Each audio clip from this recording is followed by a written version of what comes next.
Only 5 minutes left until the cannoli countdown is complete. Welcome to the Godfather Minute. I'm Alex Robinson. And I'm Andy Robinson. Together we are the Godfather Minute Brothers. How are you doing this week, Andy? I'm doing great. I'm doing better than Don Corleone. How are you doing? I'm doing okay. Now, I just took a guess at it. Did I get accurately how many more minutes it is until he says, take the gun, leave the cannoli? I can't even remember what you said. I think I said 5 minutes. 5 minutes left. 5. Oh, no? You get 2 more guesses. Well, what minute is this? This is minute 48. 48? You want to learn how to say it in Italian? Sure, why not? E minuto. E minuto numero. This one's a little tricky. Uh-oh. It's a diphthong, so you're combining vowel sounds. Okay. Instead of 48, it's like 48. Here we go. You ready? 48. 48. 48. You got it. Sounds like Minuto numero 40. Oh my God. 48. Yeah, you got it. Minuto numero 48. 48. You got it. All right. That sounds like your new bounty hunter name, dude. It totally is. It's the wrong show. I present you to Quaranto from the How you doing? the outer rim planet Giacomo. Wow, nice pull, the outer rim. I love how he's got this exotic name and exotic planet from the outer rim, but he's like, hey, how you doing? Yeah, well, he's all like a, Wait, is he in the Empire Witness Relocation Program? Yeah, totally. The twin Sonny. Get it? Because it's twin sons. But Sonny. But Nice. anyway. Yeah, so I'm in 48 then. 48. And so there are 12 minutes left. 11 minutes left. 11 minutes left. This one goes to 11. Start All right. counting your polys down. Counting your polys. It's just Get your one. polys, girl.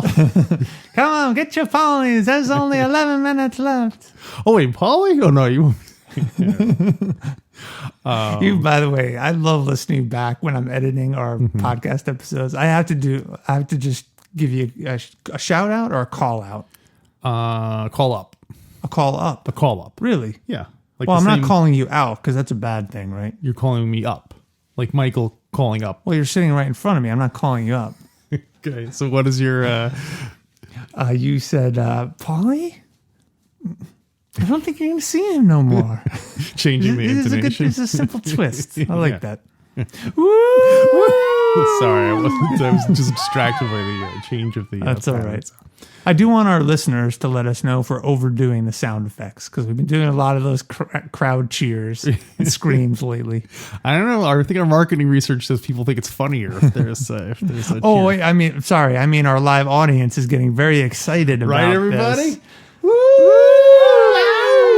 Yeah, these guys are great. No pre-canned sound Yeah. effects here. So if you want to come see us live, unfortunately, it's booked up for the next how many minutes left? Until about middle of Godfather 3. Oh boy. Yeah. So maybe you'll get some primo zaza. Yeah, actually, that was the minute that was booked up first because you can go online and book what minute you want to. That would be really cool. That would be good. Yeah. Yeah. I mean, Zaza's death was one of the first to go. There's a waiting list for that one. Yeah. Well, that's still many years away. So let's get on to minute 48 minuto numero. Nice. I have to say the part I have a hard time remembering first because if I say the minuto numero, so That works. I understood you. anyway, we're talking about minute 48 of The Godfather. 48. It starts basically. It starts off with Michael looking at the newspaper, and they don't say if he's dead or alive. And then Michael goes to the phone booth to call Sonny, and the minute ends with Sonny consoling his very upset wife about the death, that Vito Corleone was feared slain. Yeah. Feared dead. Well, we've talked about it was an attempted assassination, murder, or slaying. Slaying, gangland. Was it gangland slaying? Or also, while we're talking about that, the newspaper, one thing I did not mention last week that I should have is those shots of the newspaper that had... Let's see. It's anyway. The Mirror, I think. Yeah, according to the annotated Godfather, the complete screenplay, the shots of the close-ups of those newspapers were shot by our old friend George Lucas. Oh, really? Yeah, I know he did the montage. Maybe he just did all the newspaper shots because I know he's supposed to have done when they show the montage of all the when they go to the mattresses. That's supposed to be George Lucas. So when you say he did the shots, do you mean he designed the newspapers, or he just? I think he just was in charge of filming them. I'm sure they had to say, "Oh, here's the newspaper," and then he just took pictures of it. So neat. Anyway, little Star Wars. Very cool. Yeah, so it starts off with Mikey grabbing the newspaper and crumpling it up, and then walking away with it and just throwing it in the street. And then he goes to the phone booth, right? Yeah. But does the guy at the newsstand know, oh my God, that's Michael Corleone? So he doesn't say anything when Michael walks off with a newspaper and just throws it on the ground? Oh, did he not pay for it? I don't even remember seeing anything like that. I don't think so. I mean, I can understand him being in shock. Yeah. Being like, oh my gosh, what's happening? Yeah. But he wouldn't think to pay for it. Maybe Kay paid for it while he was looking at it. Yeah, maybe. Or something like afterward. That. Yeah. Or he's just like, hey, I'm not going to trouble Michael Corleone about this. Do you think the newspaper guy knows it's Michael Corleone? Are they that famous? Maybe this is one of his side businesses, and there's a picture on the side that says if any of these people, it's the opposite of don't take checks from these people. Yes. It's if any of these people want anything free, you can give it to them, and it's all the it's that hierarchy of showing the whole hierarchy of the Corleone power pyramid. That's right. And as Hagen said, or as Michael says later in the movie, they do have people on the newspaper payroll. Yeah, that's true. Maybe Michael has a special license like Luca Brasi does, where he should never be questioned. Yeah, if he's picked up for petty larceny. What is it? No, petty in Reno. In Reno for petty theft. Is that what petty theft? Yeah. You don't see your children. Your youngest was picked up for petty theft.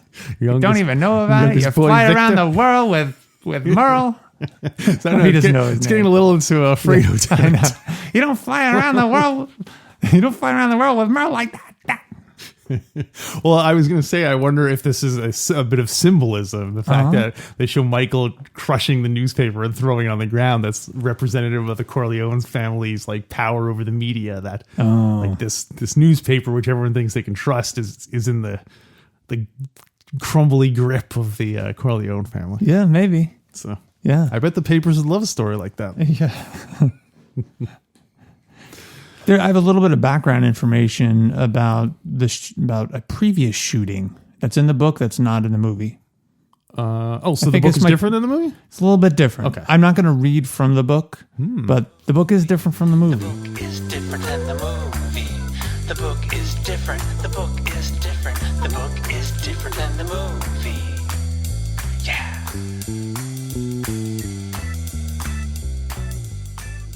How so? So in the book, Puzo wrote that Don Corleone had actually been shot previously in 1935. Wow. Yes. So every 10 years, you got to get the bad blood out. Get the bad blood out of Don Corleone.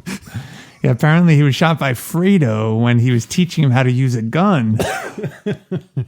No, just kidding. He was shot when he was leading an effort to get rid of all the small-time con men and criminals in the city. And he couldn't do anything about the 5 or 6 larger families because they were too powerful. But apparently he was trying to get rid of all these small potatoes, as Hyman Roth would later say. And I guess to consolidate power or protect his turf. But he was shot. Puzo doesn't go into details about that. It's first of all, it's funny that of course he frames it in such a way as in not he was ruthlessly getting rid of the competition. It's he was cleaning up the streets of con men.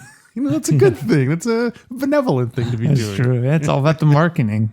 Don Corleone knew that. Spin. Yeah, he knew that back then. He was smart enough. He had to have the people on his side. I wonder if there's been a lot of speculation that about doing another Godfather movie. Which you and I should write. We totally should. Would write. you be able to? I'll ask. Sorry, go ahead. Keep You going. asked. You want me to answer? No, I'll ask in a minute. So anyway, I've heard people say that it would maybe follow a similar structure to Godfather 2, where it would contrast Vincent, Sonny's bastard, rising up, as it also showed Don Corleone in between Godfather, in between the flashbacks of Godfather 2 and the beginning of Godfather 1. Although him getting shot again would seem kind of like repetitive, like if he was once again shot and then his, Yeah. I know that Janko has to go and move his hospital bed in the hospital. You find it's the same movie. But because it happened earlier, everyone accepts that and starts criticizing GF1 as a ripoff. Yeah, saying, you totally stole all those ideas. So if Paramount approached you, Alex, and said, hey, we want you and your brother. No, first they approached you and said, would you write the script for Godfather 4? But it's a serious movie, of course. Mm-hmm. Would you do it? I feel like I would have to. And you have to do it alone. I feel like I would have to at least try. You would do it alone without me? Well, you said I had to do it alone. Well, you could say no. Well, you could also help me write it like secretly, and I just get the credit for I it. thought there was something in it for me. No, I wouldn't hold it against you. So you think you could do it?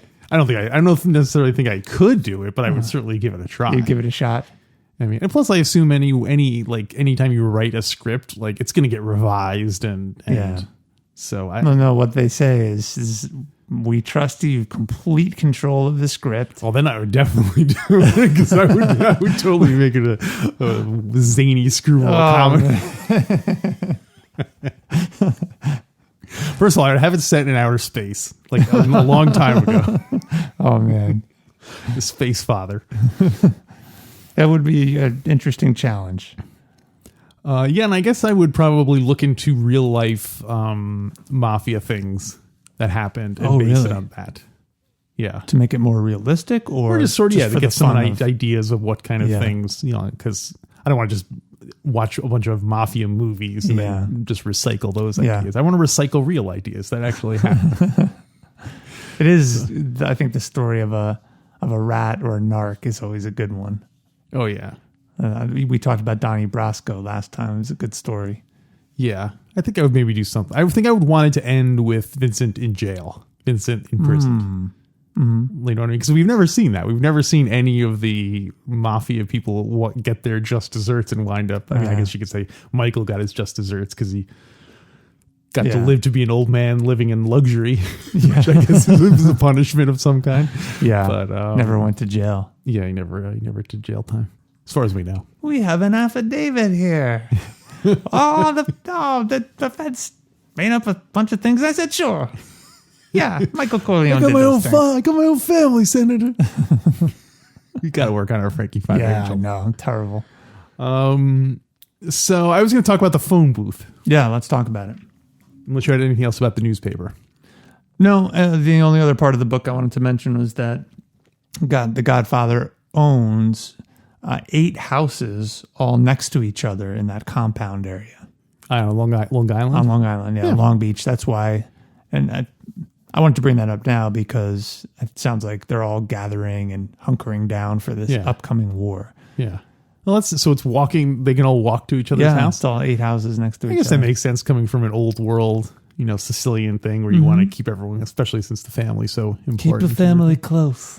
So I wonder if Michael and Kay's plan had succeeded, would they have lived in the compound, or would that have been? Maybe that's what they meant when they said that Michael would have had to break off ties with his family, meaning like he would if he got married to Kay, they wouldn't live there, and that would have been seen as like a a breaking off. Yeah, point. yeah. So do you think if he had? I always got the impression that part of the reason Don Corleone wanted Michael to become a Senator Corleone, a Governor Corleone, a head librarian Corleone, any of that stuff. If Inspector General Corleone, Surgeon Assistant General, District Attorney to the Notary Public Corleone. Got to start somewhere, Mikey. Secretary of the Interior, Michael Corleone. So do you think I was head of Bureau of Labor and Statistics, Corleone? Secretary of Weights and Measures, Corleone. Really getting into the power. Do you think part of the reason he wanted it was so that Michael would help the family? What do you mean by that? Like if, let's just say he became Governor Corleone. Could then Governor Corleone say, listen, don't investigate this crime too much. Yeah. You know what I mean? Kind of. Yeah. I've always thought that was part of it. You as governor, You would expect it. yeah, as governor, you could pardon Paulie for calling in sick too many times. That'd be funny if the Don wanted to pardon Paulie. Yeah, that after all doesn't make sense. He probably doesn't even know. I mean, the Should Don tell him. thought Paulie was a good kid. Yeah. Turned out he was the stupid jerk. He's very sniffly though. That's okay. Very weak. Very weak. His Weak immune system. His immune system's very weak. Maybe we have to. Maybe that could be our I'll bonus. let you eat some. Eat some chicken soup. Chicken soup. Stay here for 30 days and rest with me. And your immune system will rebound. We'll get you that big picture with Walt. Oh no, don't Corleone. That's Johnny who wants stuff. I know. We're gonna put you in the movies. Forget about it. So Paulie winds up in the movies all terrible. He's like obviously reading off cue cards. Don Corleone, after the shooting, starts to lose his mind, and he just starts getting everyone parts and Mixed pictures. Walt's He like has, another part in the picture. He has Bodhisar's daughter beat up. He starts confusing all the requests. Why'd you have his daughter beat up? Something about coffee. I don't remember the details. She didn't have enough coffee or too much coffee. I don't remember. He gets Enzo the baker's Enzo the baker. Yeah, that's the kid, the Italian kid, right? Yeah. Yeah, I can't remember his Father's Nazarene. Nazarene. That's His right. father-in-law, future father-in-law. He gets like Enzo expatriated back to Italy and gets him a role in the military, totally backwards. Oh man. He kills Senator Geary and has the prostitute set up to take the fall for it. He puts Michael in charge of some Mickey Mouse nightclub. Oh no. Oh, makes Fredo head of the family. Oh, All right, so I knew it, Pop. I knew there was something in it for me. I knew you knew I was smart. What does he do to Mo Green? He puts up a statue. He builds a statue in Tahoe of Mo Green. And after the credits, it would be a clip of Hyman Roth in his living room watching football and reading the newspaper and seeing the picture of the statue. And he goes, finally. And it just cuts. And then he goes to pour himself a drink out of a whiskey and all molasses comes out. Oh. Corleone. We have to have some line where in your movie, when you write Godfather 4 and anything goes, where Also, it'd be called the Godfather. oh, nice. Anytime Hyman Roth says a particular line, molasses comes pouring down from above onto his head. Like you can't do that on television. With no explanation for it whatsoever. Yeah, I guess we'd have to have a young Hyman Roth in it. Yeah. Maybe every time he does that cough, that Yeah. that Hyman Roth cough. Or every time he mentions being ill or something. So? I don't trust a doctor who doesn't speak English. Because when you're suffering from a stroke, what you want to do is have to clean sticky molasses off your Sticky molasses. face.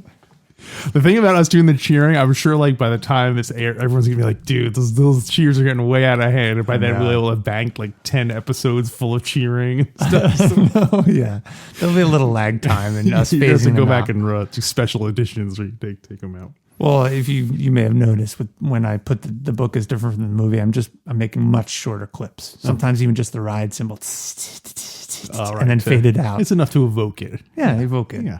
And it rewards the longtime listeners because they know what that ride symbol means before any of the Long time. lyrics come Yeah, in. that's true.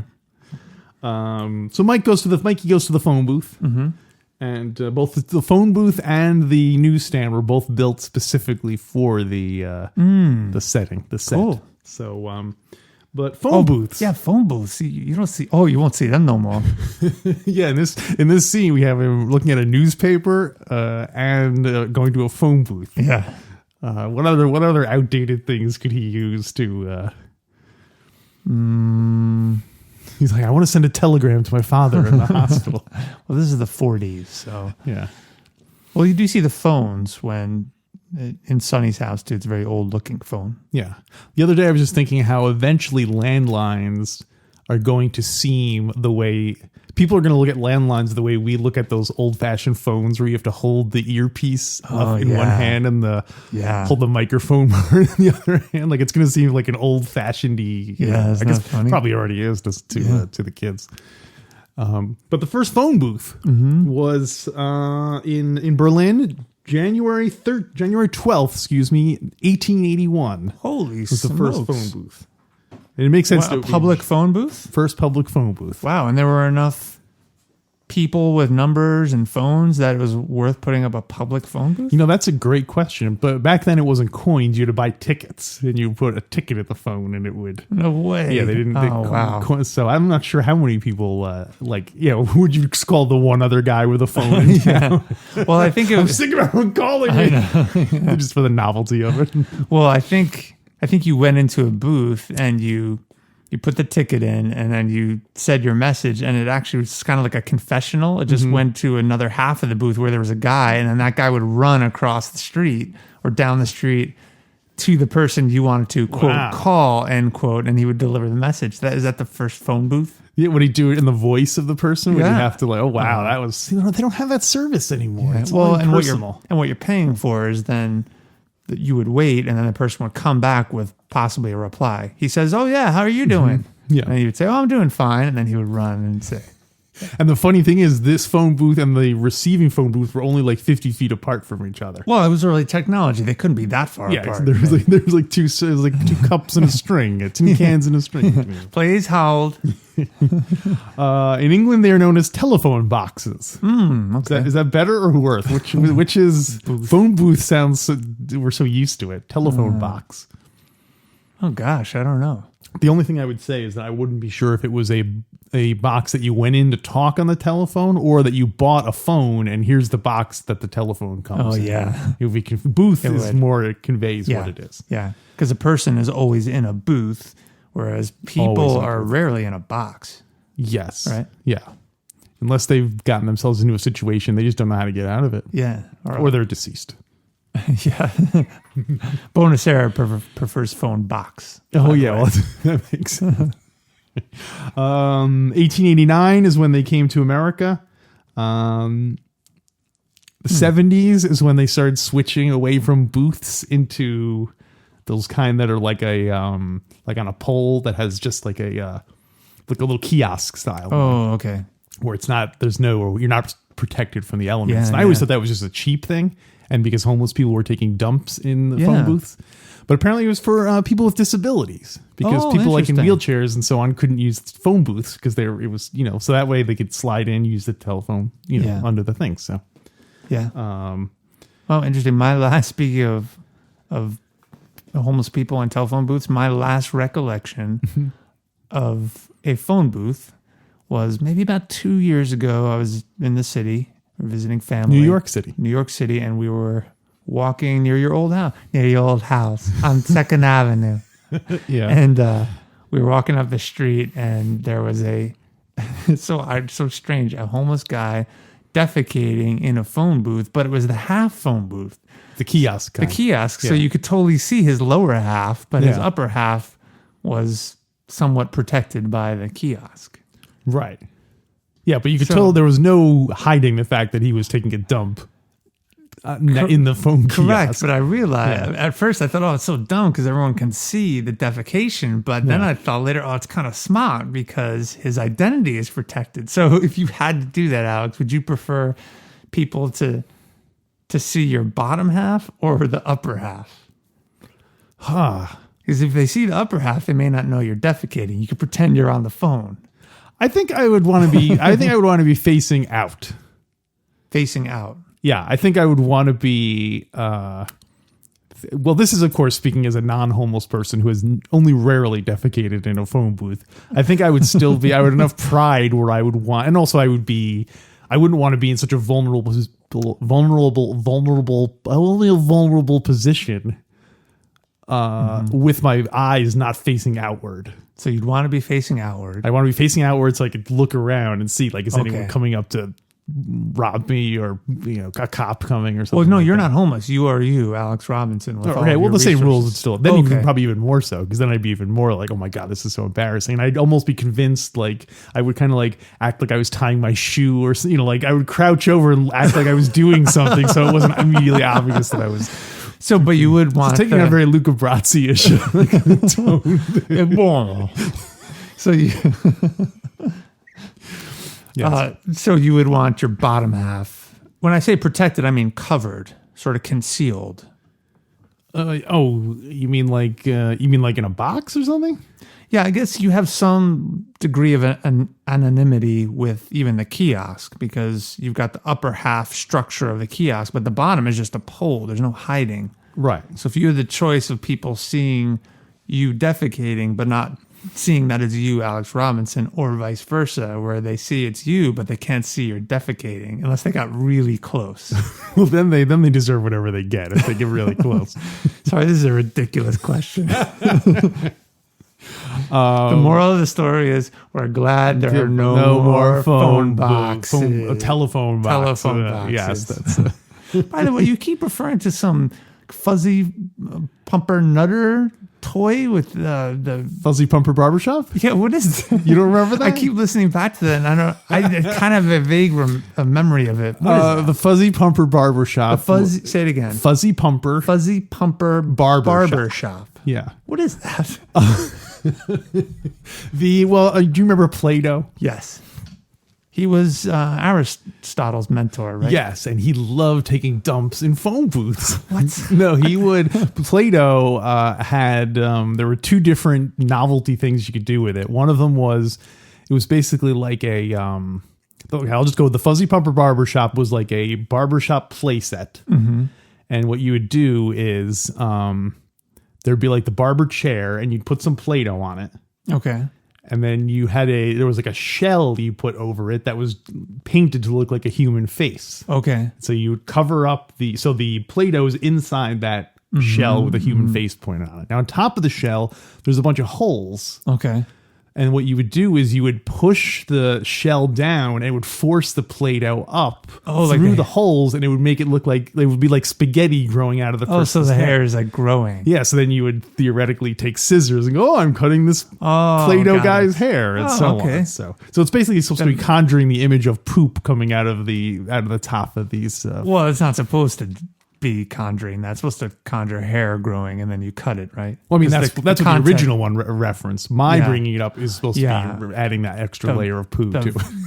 This is the filthiest episode. I can never remember the furry plumper. What is That's it? right. The furry plumper bugger knob. I'm never gonna remember that. Can you still get it these days? Hey, that's a good question. Yeah. Well, there are also other Play-Doh ones that might be more appropriate for that, where you could kind of it was almost just like a press where you'd press and like a star-shaped poo would come out, or like a circle, or different. Oh yeah, different I seem to remember things those. like that. Yeah, I have to imagine the Play-Doh company still makes some variation of that, but yeah, a lot of money in that Play-Doh. a lot of money in the fuzzy pump. So this is how you remember it: fuzzy because it's a barber shop. Okay. Pumper because you're pumping. Wait. Why not furry? I guess furry pumper. Because when I think of barber, furry pumper is a totally different thing. That's a different podcast, right? Totally different. That's only for the bonus content. We talk about the furry pumper barbershop. So it's fuzzy because my hair or beard is fuzzy. Yeah, I guess whatever they fuzzy plumper. Why plumper? Pumper. Why pumper? Because you're pumping the shell down on top of the thing to make the hair come out of the thing. To me, so far, it should really be called the furry pusher. Furry pusher. Because you're pushing Play-Doh it down. Toy. Fuzzy pumper barbershop. I guess that's more fun to say, too. Yeah. Fuzzy pumper barbershop. You can remember it. Fuzzy pumper barbershop. That's going to be my new warm-up exercise. Fuzzy pumper barbershop. Fuzzy pumper barbershop. Fuzzy pumper barbershop. Yeah. When Luca Brasi moved from Rhode Island to New York, that's what they had him say and write on the chalkboard to practice English. Can you say it backwards? Son of a bitch. The whole thing? Yeah. Oh, you're going to trick me with this going back to my own dimension. Fredo Corleone is the head of the family. Whoa. That's creepy. I meant shop, barber, plumper, fuzzy. Anyway. Shop barber fuzzy. No, I can't do it. Anyway, so in 2004, the country of Jordan became the first country to get rid of all of its telephone booths. Oh, wow. Because by that point, everyone had started having cell phones. Interesting. Jordan. And this surprised me. As of 2015, how many public phones, I guess, do you think there are? Well, I know in the city of Portland, in our old neighborhood, there was one a few blocks away. Remember by Porcelli's, which isn't there anymore. Don't look for it. But remember right next to Porcelli's on that corner? Was there a phone booth? There was a phone booth, yeah. It might even still be there. But kiosk style, not booth. Kiosk style, correct, yeah. As of 2005, how many phone booths? 2015. 2015, I'm going to say... 3 years ago as of this recording. I'm going to say 75. 75? Yeah. All of which were in New York and San Francisco. 150,000. Oh my gosh. Okay. That seems like a lot. Does seem like a lot. They're saying they're generally... And functioning? Working? I assume so, yeah. Wow. They're generally in areas with, perhaps not surprisingly, poor people and a lot of immigrants. Yeah. Okay. So, and a telephone in America, a phone booth needs to get 100 calls a month to be in the black. If it gets less than 100 calls a month, which is less than like 3 a day, boy, then it's not worth the money. Does a local call still cost 25 cents? You got me. I ain't no immigrant who's taking a dump in a phone booth who's looked. Please deposit another $1.25. What was the last? Do you remember the last time you used a public phone? Oh gosh, no, I don't. Do you remember having to look? I remember at having to put in a earpiece? lot of change, though. Oh yeah. Oh, collect too is the thing. You call people. Well, Collect. there used to be long distance. Yeah, phone cards. Local. You used to put in a. Do you remember ever having to look at the earpiece because of all those urban legends? Like, people would put either like peanut butter or a pin and like a needle sticking out of the earpiece, or crap. Oh yeah, well yeah. It's like, why do you keep going back to that? I don't know. I guess I always associate phone booths, phone boxes with defecation. I do. Because in New York, that's pretty much what they York, were. So anytime I'm anywhere near them, I'm always thinking of feces. Yeah. I was always dreading, like, if I had to use a public phone, like, that's rough. Yeah. Stepping into 4 inches of months of human feces. But there were times where we used them all the time. Yeah, all the time. Yeah. Yeah, I remember when I was in college, you'd call people and you could make a collect call or something. Oh my God. Good times. Yeah. So that's all my information about phone booths. Fascinating, huh? Well, back to the minute. I had an interesting observation when Michael is in the phone booth and talking to Santino. He's taking a dump. That's why he's not answering. Remember, Santino says, "Kid, you still there?" Yeah, I'm here. He can't talk when he's doing it. Okay, get me that newspaper. I was too hasty throwing that away. Oh, that's why the newspaper salesman didn't want it back. He's like, hey, you're gonna. Never mind. Keep it. It's on me. You owe me a favor. Did you notice Kay's face? No. What about it? It's fascinating. So. Great shot. This is where Coppola shines. Michael is in the phone box talking to Sonny, and you see her in the back staring through the glass of the phone booth, but you only see her eyes just because it's her mouth and nose are blocked by part of the structure of the phone box. Yeah. So it's really cool. You just see Kay's eyes staring at Michael as he's talking. So I'm assuming she can't hear, but she sees him. And I think it's representative of her distance, her separation from him as he is getting pulled into the trappings of power and the family business. And first, it's glass between them. Yes. Which you can kind of hear through and you can still see through. But at the end of the movie, it is just solid wood. Door shut. Oh, that's a good observation. Yeah, I like really that. neat. And her mouth is covered. She has no voice in him being drawn into the family business. Yeah. Really neat shot. Go back and check it out. Oh, that's cool. Let's see. What else do we have? And then it does cut right back to Sonny right after you see Michael and Kay, as I just described. And then you see Santino hanging up the phone, and Sandra is right behind him. And Sandra, I mean, she's been in the business a while as a wife, so it was just interesting seeing the two couples right after each other. Yeah, the contrast. Yeah, the wives right behind the guys. Yeah. So when he's talking to Sonny, he says, didn't Tom tell you? Didn't Tom tell you I called? Yeah. But the way he says it, he's like, didn't Tom tell you I called? Which is weird. Like, I don't know, for some reason that's it should be like, didn't Tom tell you I called? Oh. or Tom should have told you. I called. I don't know. It just sounds weird. I didn't notice but that. it's a tiny little. Yeah. When you watch a movie a lot of times, and of course I was like, why didn't Tom tell him he called? Yeah. And the only thing I can think of is that at this point Tom is being held by the Turk, so he might have told. Well, this is so weird. When did he call? When is he alleged to have called? Yeah, it's tricky in the book because they flash forward and back several times between Don Corleone getting shot, this scene we're talking about now, Tom Hagen getting kidnapped. All of that is all out of order in the book, so it's unclear to me when. Right. Michael definitely calls Tom ahead of time and says, hey, actually he lies to him. He says Michael doesn't tell Tom he's in the city, even though he and Kay are. They're staying in Midtown somewhere. That's when they go to the show and all that. Right, yeah. He tells him he's going to be in town, I think. Right. I was going to move on to ask why they don't know if the Godfather is alive or not at this point. That is weird that they say that the newspaper doesn't know, and that Sonny and why aren't they at the hospital with him? Yeah. Is anyone at the hospital with him? I don't know. I mean, in the book, there's nothing about it. There's nothing about it at all. Sonny just says, Michael says, how's the old man? Michael said, how bad is he hurt? Pretty bad, Sonny said. They shot him 5 times, but he's tough. Sonny's voice was proud. The doctor said he'll pull through. Huh. Listen, kid, I'm busy. I can't talk. Where are you? In New York. Didn't Tom tell you I was coming down? Or I'm going to say that again. Didn't Tom tell you? I was coming down. Sonny's voice dropped a little. They've snatched Tom. Oh, you got to drop his voice a little bit. They've snatched Tom.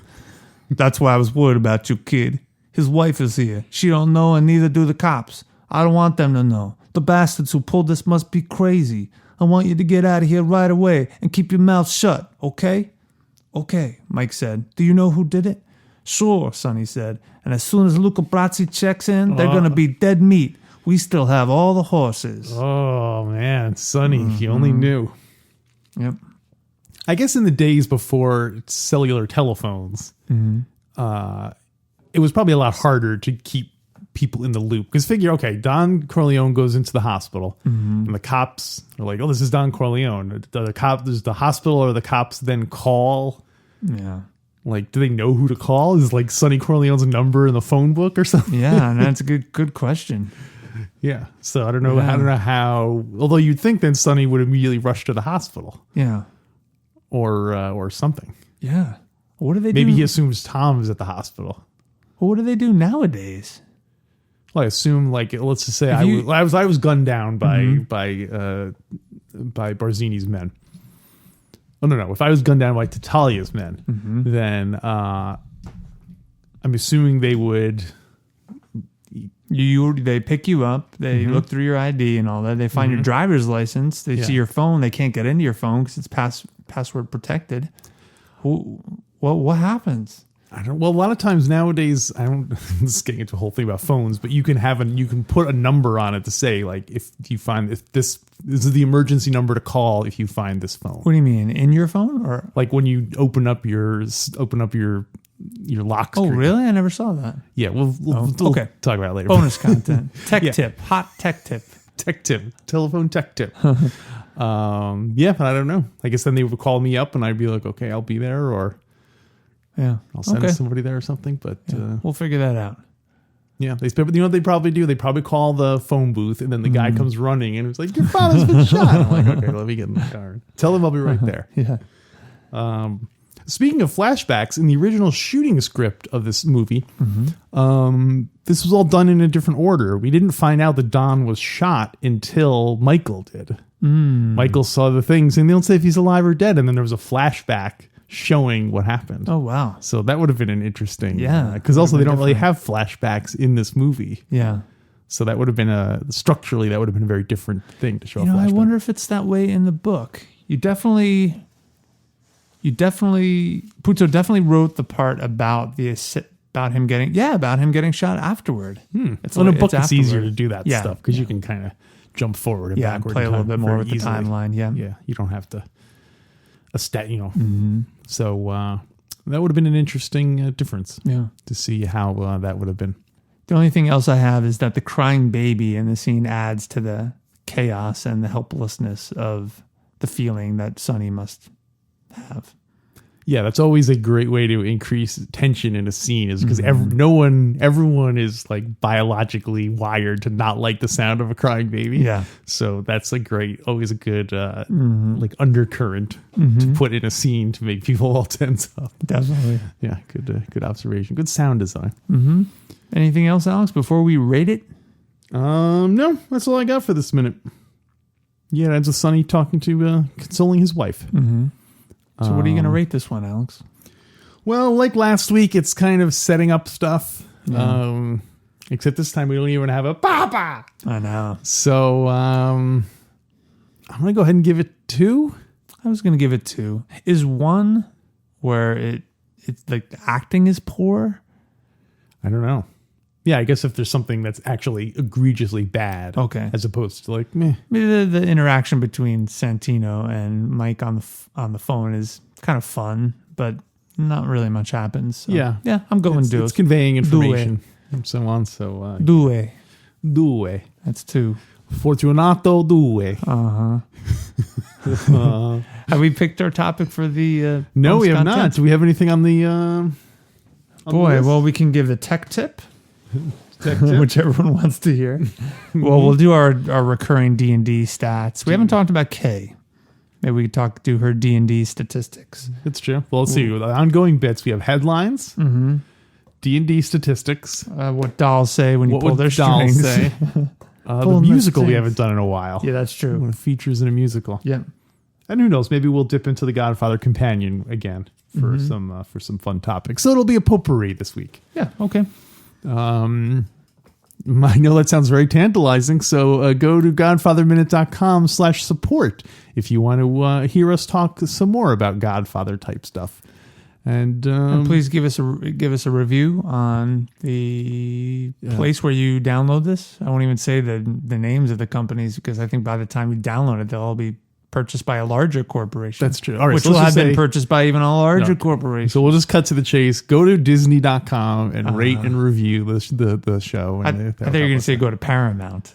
Well, they're going to be owned by Disney by the time. You think so? Is Disney really the number one? The huge mega corporation? I mean, I think there's like 6 corporations that control basically everything. Oh, yeah. So, all right. And also, don't forget, on Facebook, go to the Fredo Corleone's Mickey Mouse Nightclub. Get new members every day. Everyone gets treated with respect over there. Everyone. And there's Fredo Corleone's Mickey Mouse Nightclub, where there's something in it for you. So until then, leave the gun and take the cannoli.